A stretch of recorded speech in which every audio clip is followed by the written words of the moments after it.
하나님 말씀 함께 보시겠습니다. 여호수아 14장 6절에서 15절입니다.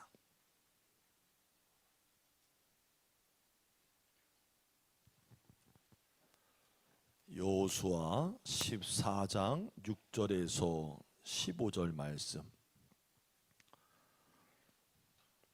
다 찾으셨으면 아멘. 저랑 한 절씩 교독을 하시겠습니다.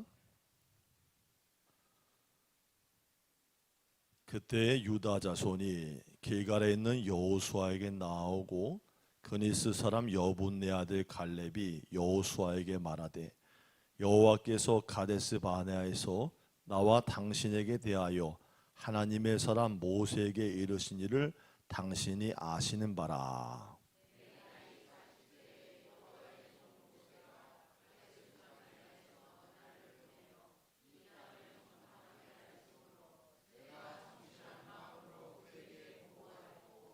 나와 함께 올라갔던 내 형제들은 백성의 간담을 높게 하였으나 나는 내 하나님 여호와께 충성하였으므로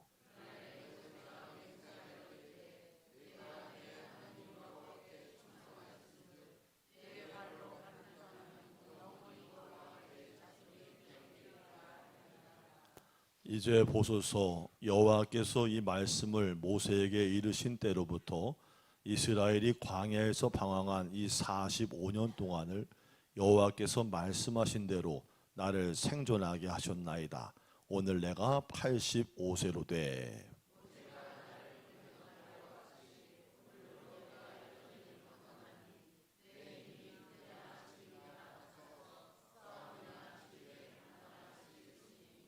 그 날에 여호와께서 말씀하신 이 산지를 지금 내게 주소서.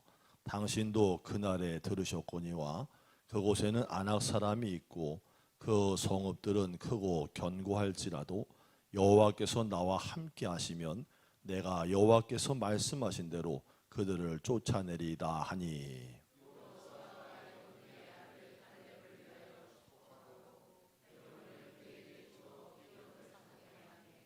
헤브론이 그니스 사람 여분네 아들 갈렙의 기업이 되어 오늘까지 이르렀으니 이는 그가 이스라엘의 하나님 여호와를 온전히 쫓았습니다. 함께 읽습니다. 헤브론의 옛 이름은 기럇 아르바라. 아르바는 아낙 사람 가운데서 가장 큰 사람이었더라. 그리고 그 땅에 전쟁이 그쳤더라. 아멘. 한 곳을 더 보겠습니다.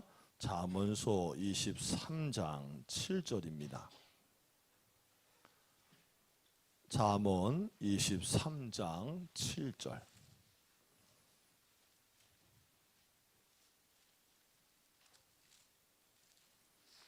다 찾았으면 아멘. 한 목소리 읽습니다. 시작. 대저 그 마음의 생각이 어떠하면 그 위인도 그러한즉 그가 내게 먹고 마시라 할지라도 그의 마음은 너와 함께하지 아니함이라. 아멘. 자, 전우자로 반갑게 인사합시다. 하나님이 우리와 함께 하십니다. 아멘. 아멘.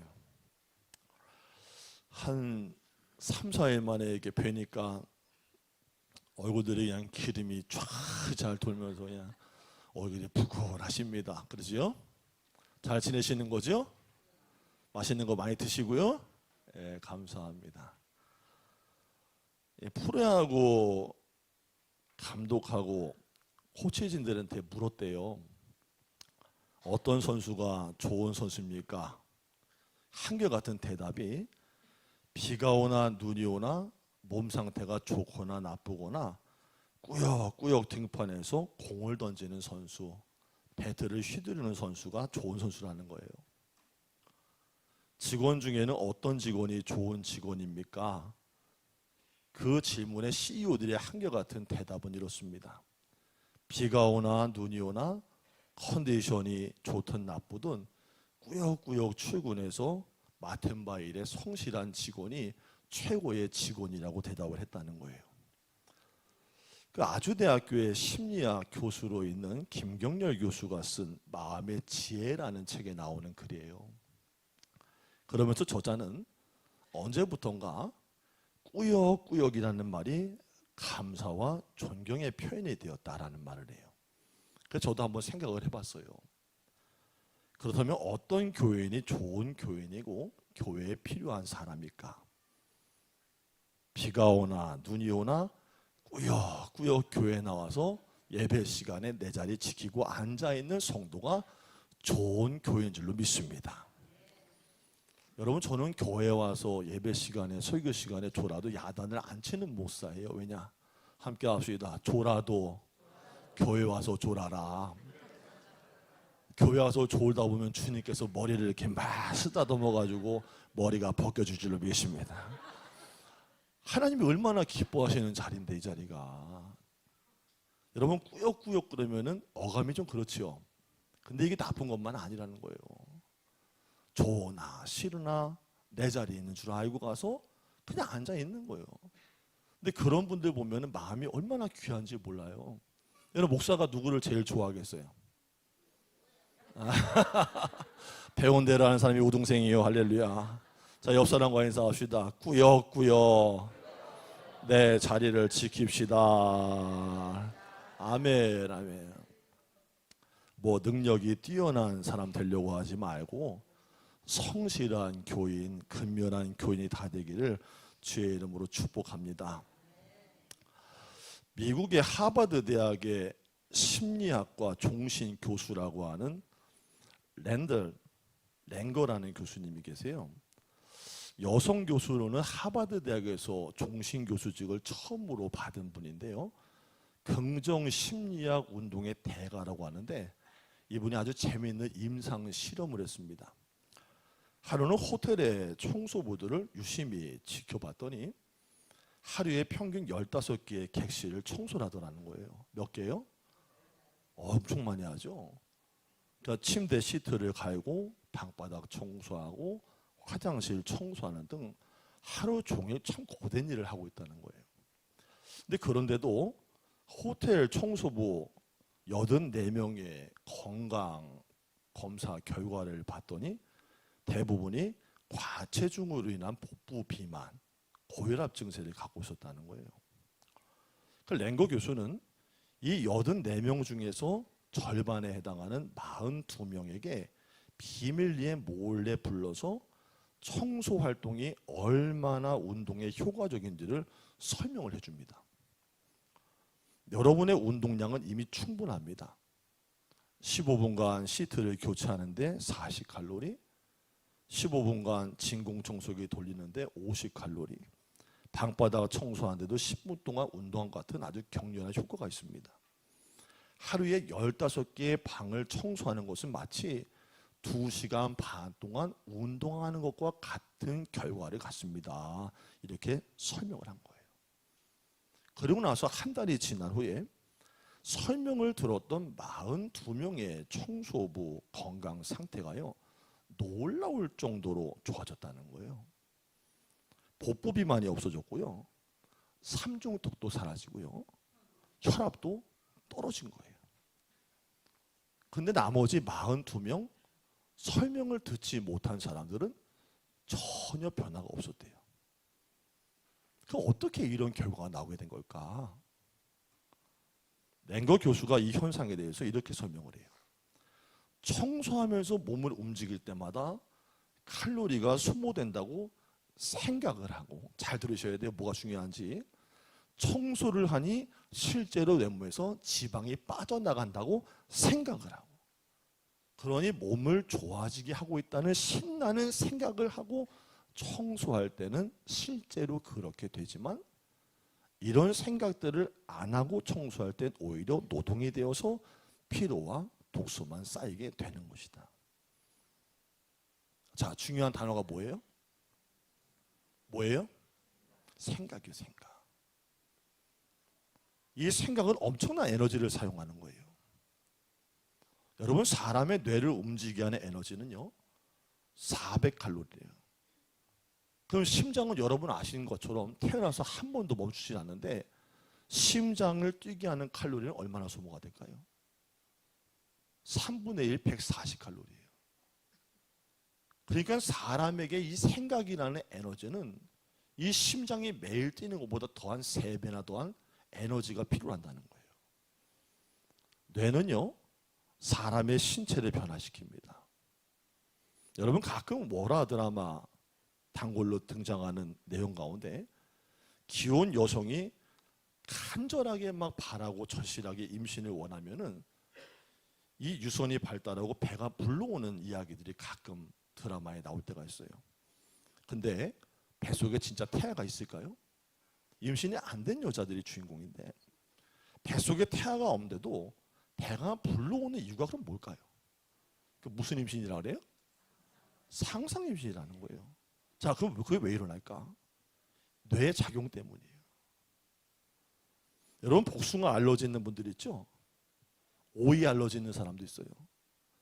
그거 만지지도 않고 잡지도 않았는데 뭐 느끼지도 않았는데 실제로 그분들 그거 보면 어때요? 제가 아는 분은 오이 알러지가 있는데요. 막 가까이 보기만 해도요. 돋아요. 두드러기 일어납니다. 그냥 생각만으로도 몸에 변화가 나타나는 거예요. 함께 합시다. 생각에 큰 능력이 있다. 생각의 큰 능력은 사람의 마음과 사람의 생각을 바꾼다는 거예요. 더 나아가서요. 생각을 통해 삶을 바꿔나가는 거예요. 여러분 이번에 아이들한테 세뱃돈 많이 주셨죠? 무서운 교회구만. 여러분 세뱃돈 많이 줬죠? 새돈 막 빳빳한 거 이게 안 넘어갈 때 여러분도 어떻게 하세요? 안 넘어갈 때 아이 드려라 이렇게 한다는 거예요? 근데 신기하죠? 여러분 한번 해보세요. 집에 가서 새돈인데 너무 빳빳해서 안 넘어갈 때요. 이것을 잘 넘어오게 하는 방법이 있어요. 아니요. 침 안 뱉어도 돼요. 지금 내 손에서 땀이 나오고 있다. 땀 나온다 생각을 한번 해봐요. 지금 한번 해봐요. 시작. 속으로 나오게 뭐가 나와. 근데 실제로요. 내 안에서 땀이 나온다. 손에 땀 생긴다 생각하면요. 지금 봐봐. 나오잖아 벌써. 이 보여요? 진액 보여 이거? 진짜 나온다니까 그러네. 그 돈이 안 세워지다가 미끈미끈하다가 한 장씩 넘어가요. 여러분 옛날에 우리 할머니들이 손주들이 배 아프다 그러면 어떻게 해줘요? 가서 약 먹어라 그래요? 어떻게 해요? 어떻게 해요? 일로 와 일로 와 일로 와 누워 그러고 배를 까. 배를 까고서 이렇게 하죠. 할머니 손은 네 배는 이게 다 국어책에 나오는 거 아니겠어요? 할렐루야. 근데 희한하죠. 애들이 그런데 이거 한 5분만 이렇게 슥슥 문지르면 애들이 어떻게 해요? 할매 내려갔어. 다 났어 그러잖아요. 진짜 나을까요? 나을까요? 진짜 낫기도 해요. 함께 합시다. 생각에는 능력이 있다. 여러분 인생은요 매일매일 치열한 싸움이 있는 현장이에요. 광야처럼 내던져져서 아무도 걸리적거리는 것이 없는 녹록한 곳이 아니라는 거예요. 때로는 절망하게 만들고 포기하게 만들기도 해요. 그 우리가 사는 일상 중에서 어느 것 하나 설렁설렁 넘어갈 만한 것들이 없는 게 인생사인데 이 풀 한 폭이 없는 것 같은 광야, 목마르고 쓴 곳 같은 만나와 메추라기로 버텨야 되는 데인데 그럼에도 인생에서 유익하고 승리를 얻고자 한다면 여러분과 저는요 그래도 긍정의 힘, 긍정의 검을 뽑아드려야 되는 거예요. 여러분 시간이 지나고 신앙생활 오래도록 반복되다 보면 스스로 터득하는 법칙이 하나 있어요. 어떤 상황에도 긍정을 반드시 먼저 선택을 해야 한다는 거예요. 여러분 긍정도 선택이고요. 부정도 선택입니다.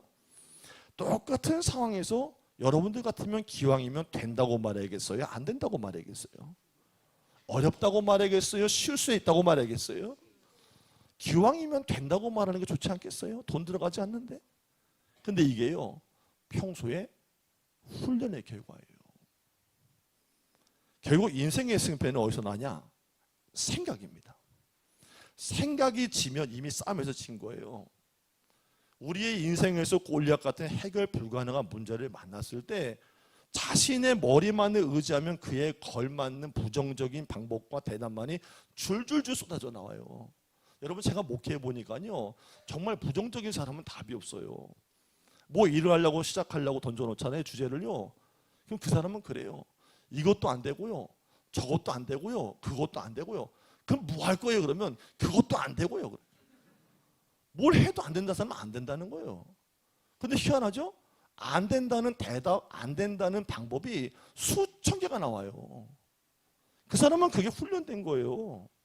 그러니까 안 되는 걸 끊임없이 얘기하는 거예요. 근데 그렇게 말하고 그렇게 생각에 길이 난 사람은 뭘 해도 그 길로 흘러갈 수밖에 없는 거예요.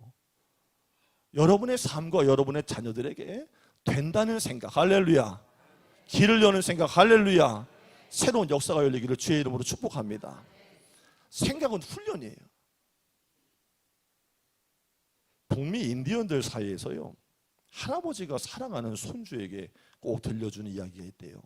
얘야, 너의 마음속에는 항상 두 마리의 늑대가 뒤엉켜서 싸우고 있단다. 한 마리는 항상 긍정적이고 소망적인 생각을 하게 하는 흰 늑대고, 다른 한 마리는 항상 부정적이고 비판적인 생각을 하게 만드는 검은 늑대란다. 이 두 마리의 늑대의 싸움이 바로 우리의 생각 속에서 늘 일어나고 있지. 맞아요. 할아버지 정말 그런 것 같아요. 그러면은 얘야, 네 생각에는 이 싸움에서 누가 이길 것 같니? 흰 늑대가 이기지 않을까요?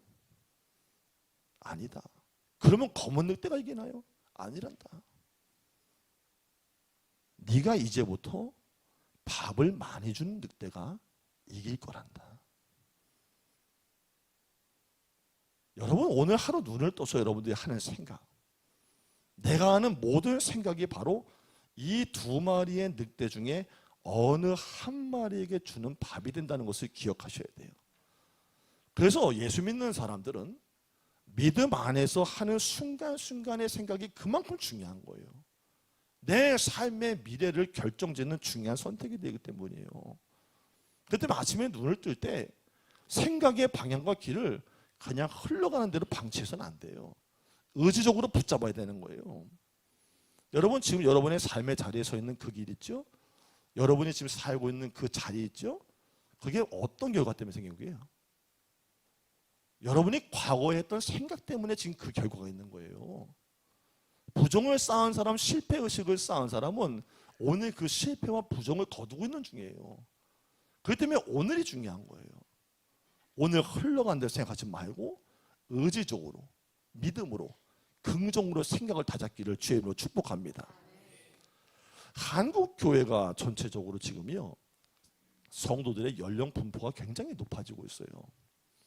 교회들마다 연령들이 평균이 높아져요. 물론 장점도 수도 없이 많지요. 인생을 살아왔던 경험치나 여러 가지 인생에 대한 경험들, 노하우들이 참 많이 쌓여 있어요. 그런데 반면에 과거에 얽매인 구태의연한 사고가 발목을 잡는 경우도 심심치 않게 보게 됩니다. 무슨 일을 하려고 하면은 그거 예전에 다 해본 거예요. 그거 예전에 해봤는데 안 됐어요. 우리하고는 안 맞아요. 근데 이 모든 답에 관통하고 있는 공통점이 뭐냐? 하나마나라는 의식이라는 거예요. 하나마나 소용없어요. 다 해봤던 거예요. 그러니까 사람은 수많은 세월과 인생의 관록이 인생을 더 풍요롭게 지혜 있게 만들어주기도 하지만 반대로 모든 새로운 시도와 모험을 주저앉혀버리기도 한다는 거예요. 제가 얼마 전에 읽었던 제목이 참 재밌는 책이 있어요.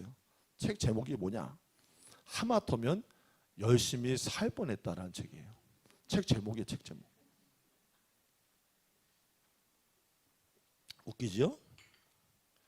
이 책에서 눈길을 끄는 문장을 하나 발견했는데, 포기하는 자보다 더 비열한 자는 시작도 하지 않은 자다. 내가 이 나이에 정말 부끄러야 될 것은 내 나이에 걸맞는 어떤 것을 소유하지 못한 것이 아니라 나만의 가치와 방향을 정하지를 못하고 그냥 흐르는 대로 살아왔다는 것이다. 여러분, 숙명여대라고 서울에 있는 대학이 있어요. 아시나요? 우리는 뭐 교통대하고 충북대밖에 모르니까 뭐 다른 대학은 있지도 않은 거야. 할렐루야. 이 숙명여대의 총장을 직선제를 4번을 지냈던 이경숙이라는 총장님이 계세요. 직선제 총장 4번. 13대부터 16대. 이분이 대통령 인수위원장까지 했던 분이고요. 굉장히 두루두루 많은 일을 하신 분인데, 숙명여대 총장 재임 시절 94년부터 08년도까지 총장 취임을 해가지고 서울에 있는 학교라고 나름 괜찮게 운영이 되고 있는 줄 알았는데요. 막상 부임을 해보니까 학교의 상황이 매우 열악했다는 거예요. 당시에 대학 기부금으로 적재가 되어 있는 세이브된 돈이 얼마냐면 2억밖에 없었대요. 얼마요? 와, 서울에 있는 대학이 기부금이 2억밖에 없었던 거예요. 학교 발전을 위해서는 절대적인 후원금이 필요하다, 우선이다. 그걸 확보해야 된다 생각을 해서 하나님의 영광을 드러내고 하나님의 영광을 위해서 일하는 인재를 키워내기 위해 기독교의 사학을 만들어야겠다. 그러니까 숙명여대에 재창학 선포를 하고서 1000명, 1000억 원의 후원금을 모으기로 결정을 합니다. 그러니까 총장으로 취임을 해서 일성이 비전 선포가 이런 1000억이라는 돈을 만들겠다고 했더니 교직원들하고 재학생들 사이에서 이경수 총장의 별명이 하나가 생겼어요. 그게 뭐냐면 사이코 총장이라고 그런 거예요. 2006년도에 2006명을 초청해서 서울에 있는 힐튼 호텔에서 기부금 그 행사를 하려고 했는데 힐튼 호텔의 관계자가 전화를 왔다는 거예요. 서울에 있는 주요 7대 대학들도 이 일을 위해서 노력을 하다가 달성을 하지 못해서 그만뒀는데 숙명여대가 이 일을 했다가 나중에 큰 낭패를 봅니다. 없던 걸로 하시지요? 호텔 관계자가 그 정도였다는 거예요. 자리를 못 채운다고. 그러니까 이 이경수 총장이 그래도 하나님께 기도하면서 하나님께 매달려요. 하나님, 기독교 사학으로 세우기 위해서 이 일이 꼭 필요한데 난 하나님만 의지하고 나갈 테니까 소리 듣지 않겠습니다. 도와달라고. 행사를 결국 치러냈어요. 나중에 10대에 청구했던 호텔의 청구서를 봤더니 거기에 청구인의 숫자가 얼마가 나왔냐면 2005명이 나온 거예요. 몇 명이 나왔다고요? 아까 몇 명 했다 했죠? 기대한 게? 2006명. 딱 한 명이 모자란 거예요. 하나님, 이번에 달성하지 못했네요. 아쉽습니다. 그랬더니 그 마음속에 감동을 주기를, 한 사람의 장학금과 기부금은 네 몫으로 남겨놓은 거다. 네가 해라. 그 재임 시에 모두 안 된다고 했던 재창학의 이 신축 건물 계획이 장학금이 모두 다 성취가 돼가지고요. 숙명여대 지금 있는 11개의 건물은 이경숙 총장이 재임 시에 지었던 건물이고 거기다가 교회적인 복음적인 이름을 다 달아서 건물을 세워놨던 거예요. 그래서 지금의 숙명여대가 그렇게 여대 명문으로 자리를 찾게 된 거예요. 나중에 이분이 새롭게 하소서에 간증하는데 이런 말합니다. 하나님이 전부 하셨습니다. 저는 무익한 종일 뿐입니다. 여러분, 믿음으로 하려고 하는 사람, 하나님을 의지해서 일하려고 하는 사람은 하나님이 놓는 거 아니에요. 하나님을 의지하는 여부가 이만큼 크다는 거예요. 여러분, 오늘 본문에 보니까요, 하나님께서 각 지파들과 약속의 땅에 대한 이야기를 풀어나가시다가 갑자기 민수기 13장, 14장, 여호수아 오늘 본문 14장에서 한 인물을 등장을 시키는데 그 사람의 이름이 바로 갈렙입니다. 함께 합시다. 갈렙. 이 갈렙이라는 사람의 이름의 뜻은 히브리 말로 보면요, 이름이 개입니다. 개. 뭐라고요? 여러분, 어떤 사람이 자기의 사랑하는 아들의 이름을 개라고 짓겠어요? 그렇죠. 근데 개예요. 왜 그런 이름을 붙였는지 도무지 이해가지 않는데 이스라엘의 생활상을 살펴보면 이해가 할 거예요. 이스라엘 사람들은요, 아이가 태어나면 그때 처음 봤던 동물, 가축의 이름을 따서 아이의 이름으로 그냥 부르겠다는 거예요. 그러니까 예를 들어서 라헬이라는 이름은 암약이라는 뜻이 있고요, 드보라는 벌이라는 뜻이 있어요. 그러니까 이 갈렙이 태어났을 때의 부모는 아마도 사막의 베두인족들의 따라하는 전통처럼 동물을 봤는데 개를 보고서 개를 개라고 불렀다는 거예요. 근데 여호수아 14장 14절 하반절에 보니까요, 실제로 그렇게 부모가 동물을 봐서 이름은 불렀는지 몰라도요, 정말 이름에 걸맞는 그의 태도가 나와요. 14장 14절 하반절에 이는 그가, 여기서 그는 갈렙이라는 사람이에요. 이스라엘의 하나님 여호와를 온전히 쫓았습니다. 자, 여러분, 개들의 특징이 뭡니까? 애완견들 특징이 뭐 멀리 볼 것도 없잖아요. 우리 창식이 보면 어때요? 이번에 제가 잠깐 어디를 갔다 왔더니요, 수련회 갔다 왔잖아요. 부산이요. 2박 3일 동안 갔다 왔더니요, 밤에 집사람이 그러는데 난리가 났대요. 전 차가 못 봤는데 차가 봉고차가 벌써 딱 우리 차도 아니요, 교회 봉고차가 딱 들어오니까요, 창식이가 누군지 모르는 분도 있으니까 설명을 드려야지. 함께 합시다. 소태교회 교견이라고 있어. 그러니까 갔다 왔더니 창식이가 이 라이트를 켜고 들어오는 승합차를 보더니 평소엔 이래요. 이러고 있다가 그날은 막 돌고 난리가 난 거예요. 막 이러고 막 앞발도 대고. 여러분, 개 그러면 어떤 이미지가 생겨나요? 애완견. 주인을 보면 이게 참 무서운 분들이네. 동물을 사랑합시다. 할렐루야. 개들이 정말 주인이 반가우면요, 막 들러붙고 막 쫓아다니고 그러는 거예요. 원래 그게 정상인 거예요. 근데 14절의 하반절 보니까 갈렙은 이스라엘의 하나님 여호와를 뭐했다? 온전히 쫓았습니다. 하나님을 쫓아다녔다는 얘기인 거예요. 믿으면 아멘. 여러분과 제가 그런 마음으로 하나님 믿기를 예수의 이름으로 축원합니다.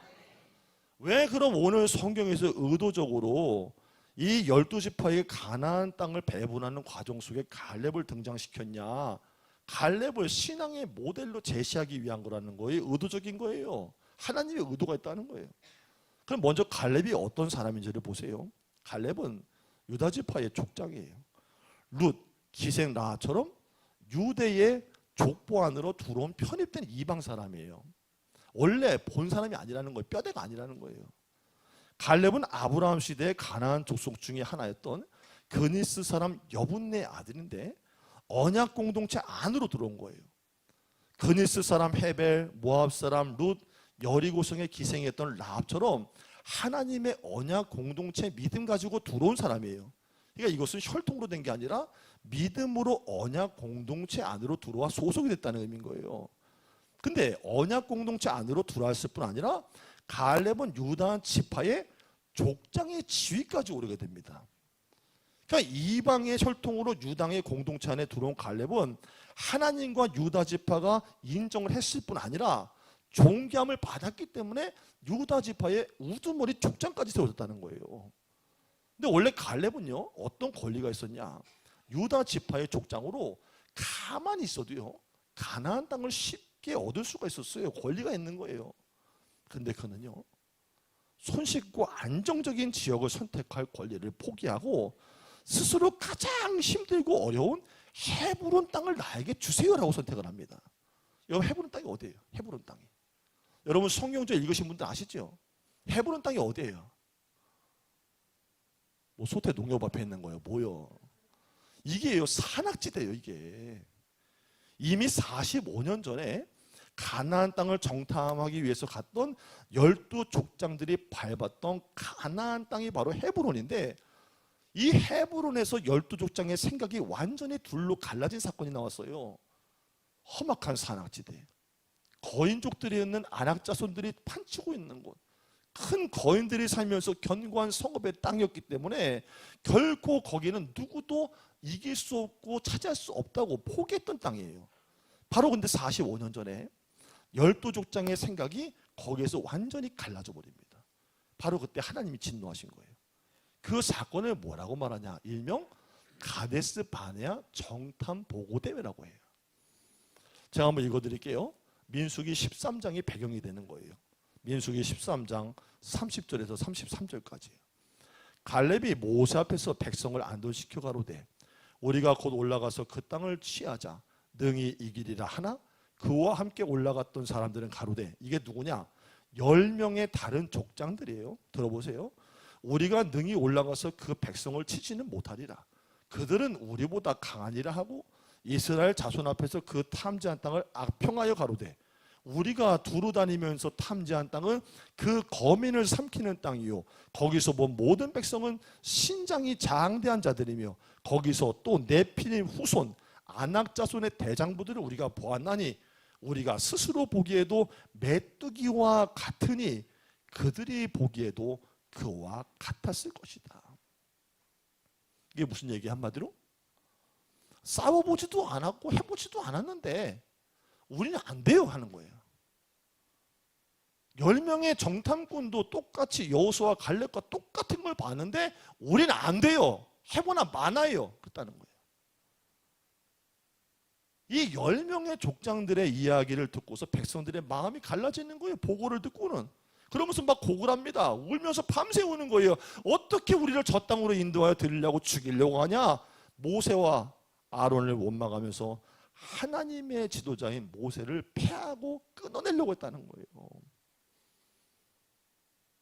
여러분 어느 공동체든지 숫자가 많이 모이는 데는요 여론이 굉장히 중요해요. 그래요? 아니요? 희한하죠? 여론이 쏠리면요 눈치를 봐.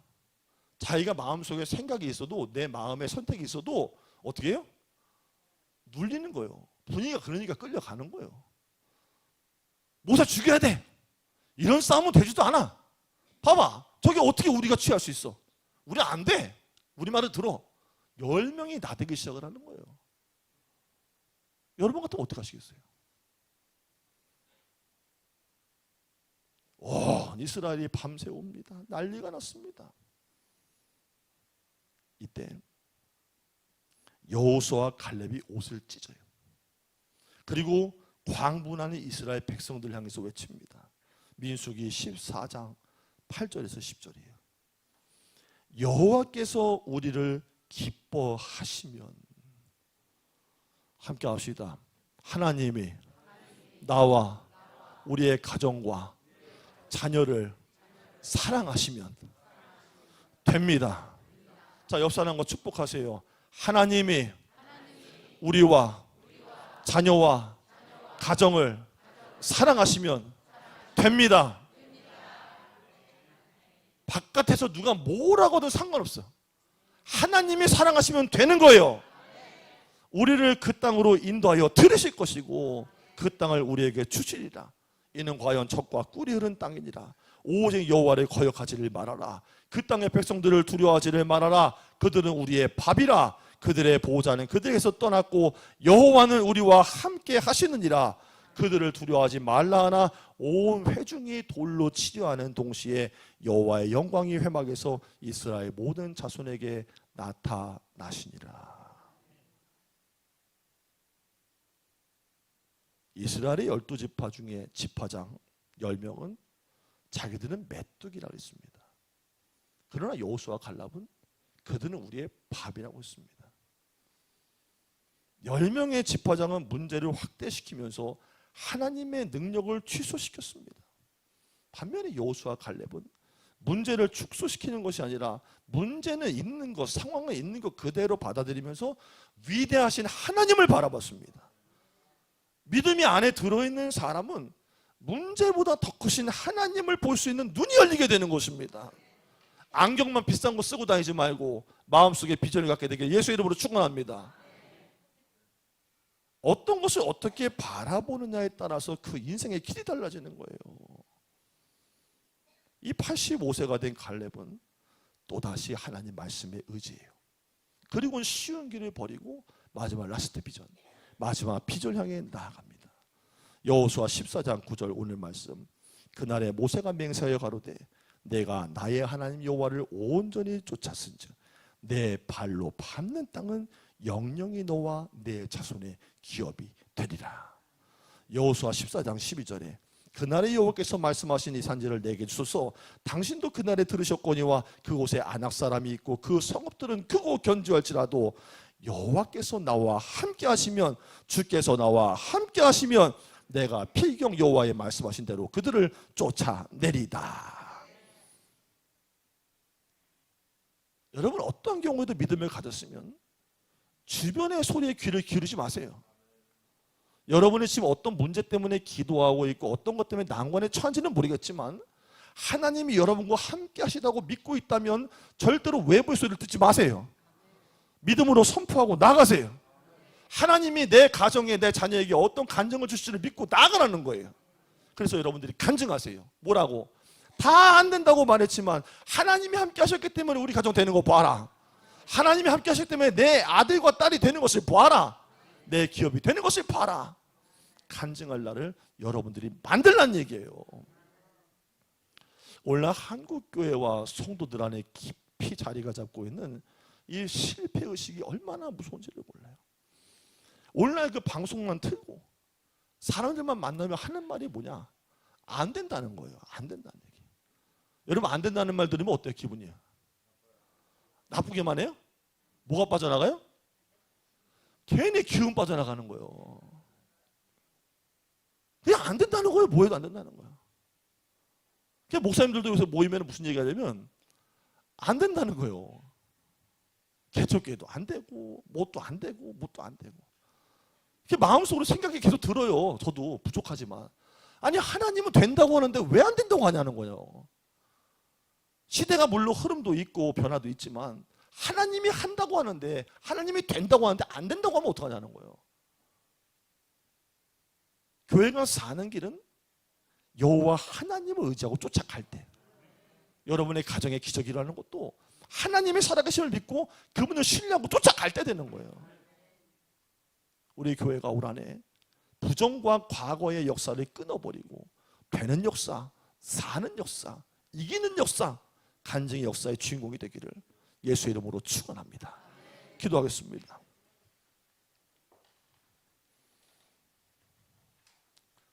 하나님이 주신 생각은 시대를 주도하며 모든 불가능을 역사로 쓰게 하는 능력이 있습니다.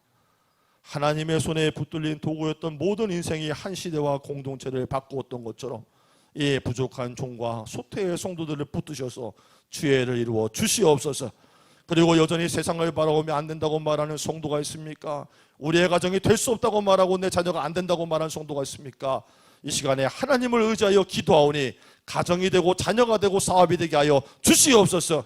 그리하여 내가 믿는 하나님이 함께 하셨다고 간증할 수 있도록 사용하여 주시옵소서. 감사하며 예수님의 이름으로 기도드립니다. 아멘.